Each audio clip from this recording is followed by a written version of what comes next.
அண்ணாமலை, ரொம்ப நாளைக்கு அப்புறம் இன்னைக்குதான் வீட்ல சிரிப்பு சத்தமே கேட்டிருக்கு. ரொம்ப சந்தோஷம் அண்ணாமலை. கூட்டு குடும்பத்துல எவ்வளவு சந்தோஷம் இருக்குன்னு வாழ்ந்து பாக்குறவங்களுக்கு தான் தெரியும். நம்ம குடும்பம் எப்பவும் இதே மாதிரி ஒத்துமையா சந்தோஷமா இருக்கணும் அத்தை. அதுதான் என் ஆசை. அது இனிமே உங்க கையில தாமா இருக்கு. எங்களுக்கு அப்புறம் இந்த குடும்பத்தை இப்படியே பாத்துக்கிறது உங்களோட பொறுப்பு. என்ன உடனே சைலண்ட் ஆயிட்ட? பாத்துப்பீங்கல்ல?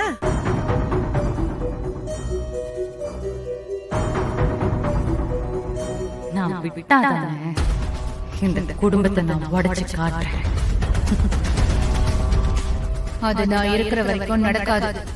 நீ எவ்வளவு ட்ரை பண்ணாலும் என் குடும்பத்தை பிரிக்க முடியாது. பிரிக்கவும் விட மாட்டேன்.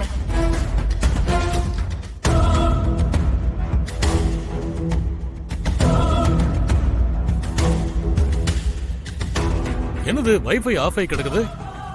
வீட்ல எல்லாரும் இதானே யூஸ் பண்றாங்க. எது யார் ஆஃப் பண்ணாங்க? அண்ணாமலை, அண்ணாமலை, வீட்ல யாரு வைஃபை ஆஃப் பண்ணது? தெரியலங்க. வேலையாளுங்க யாராவது தெரியாம ஆஃப் பண்ணிருப்பாங்க. அதான் வைஃபை கட் ஆயிடுச்சா? அப்படியா? சரி சரி.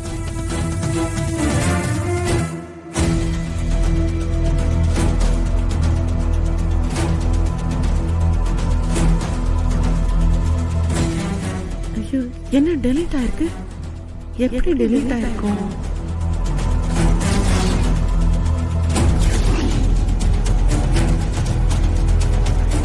அண்ணாமலை, எனக்கு புது நம்பர்ல இருந்து போட்டோ வந்துச்சுன்னு சொன்னேன்ல, அது இப்போ டெலீட் ஆயிடுச்சு. ஏதோ போட்டோ அனுப்பியிருந்தாங்க அண்ணாமலை, அது எப்படி தானா டெலீட் ஆயிடுச்சு? அது ஏதாவது ஸ்கேமா இருக்கும்க்கா. இப்படி ஏதாவது லிங்க் போட்டோன்னு அனுப்புவாங்க. அத நாம கிளிக் பண்ணா நம்ம போனையே ஹேக் பண்ணிடுவாங்க. இப்படி எல்லாம் கூட பண்றாங்களா? ஆமா அத்தை, டெக்னாலஜி வளர்ந்துருச்சுன்னு நாம தான் பெருமையா பேசிக்கிறோம். ஆனா அதுதான் நமக்கு இப்போ பெரிய பிரச்சனையாவே இருக்கு. நம்மள நமக்கே தெரியாம யாரோ ஒருத்தர் எங்க இருந்தோ வாட்ச் பண்ணிட்டு இருப்பான். நம்ம கொஞ்சம் கேர்ஃபுல்லா தான் மொபைலை யூஸ் பண்ணணும். நீ சொல்றதெல்லாம் பார்த்தா. வாங்க மேடம். இந்நேரம் உங்க மொத்த குடும்பமும் செதஞ்சு போயிருக்குமே. உங்க அக்காவுக்கும் மாமாவுக்கும் பயங்கரமா சண்டையா இருக்குமே. அத பார்த்து சந்தோஷப்படாம நீங்க இங்க என்ன பண்றீங்க? நான் அன்னைக்கு அந்த சில திருட்டு கேஸ்லயே உங்களை பழி வாங்கி இருக்கணும். ஆனா ஜஸ்ட் மிஸ் ஆயிடுச்சு. ஆனா பரவாயில்ல விடுங்க. அதுக்கும் சேர்த்துதான் இப்ப வச்சிருக்கிறேன். என்ன மேடம், கோபம் வரணுமே? வருதா? இது சும்மா சாம்பிள் தான். இதுக்கப்புறம் அடிக்க போற ஒவ்வொரு அடியும் உங்களால தாங்கிக்க முடியாத அளவுக்கு இருக்கும் மேடம்.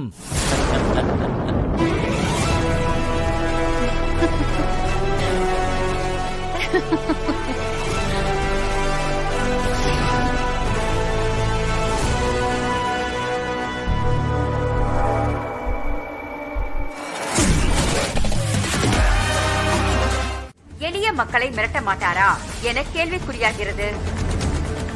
இப்படி அதிகாரத்தை தவறாக பயன்படுத்தும் துரை போன்ற ஆட்கள் மீது கடும் நடவடிக்கை எடுக்க வேண்டும் என தமிழக அரசிற்கு மீடியா சங்கத்தின் சார்பாக கோரிக்கையை வைக்கின்றோம்.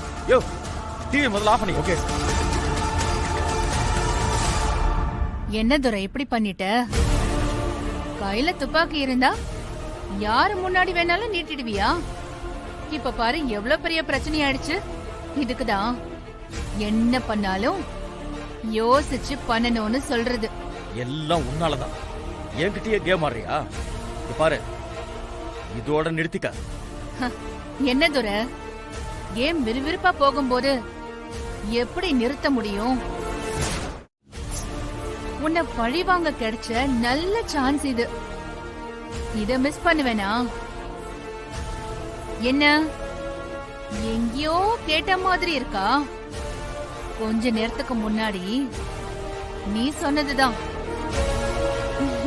நான் தான் அப்பவே சொன்னேன்ல, என்கிட்ட மோதாதேன்னு. இப்ப பாரு எவ்வளவு டென்ஷன் ஆகுற. வேண்டாம் அண்ணாமலை, இது சரியில்லை. நீ தப்பு மேல தப்பு பண்ணிட்டு இருக்க. முதல்ல இங்க இருந்து வெளியே போ. நான் கிளம்புறதுக்கு ரெடியா தான் இருக்கேன். ஆனா வெளிய ஃபுல்லா மீடியா ஆளுங்க நிக்கறாங்க.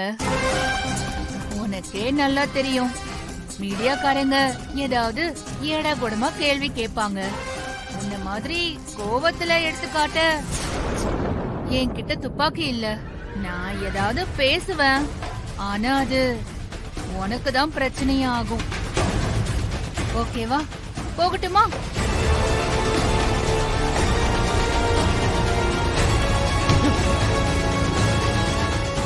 உங்க சாருக்கு பிரஷர் அதிகமாயிடுச்சு போல. ஒரு நல்ல டாக்டரா பார்த்து செக்கப்க்கு கூட்டிட்டு போங்க. Okay madam. யோ,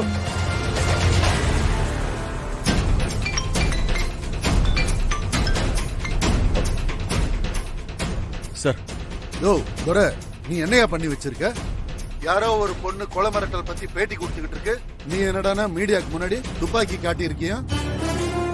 கொஞ்சமாச்சும் உனக்கு அறிவு இருக்காயா? சார் இல்ல சார், அந்த பொண்ணு யாருன்னு எனக்கு தெரியாது சார்.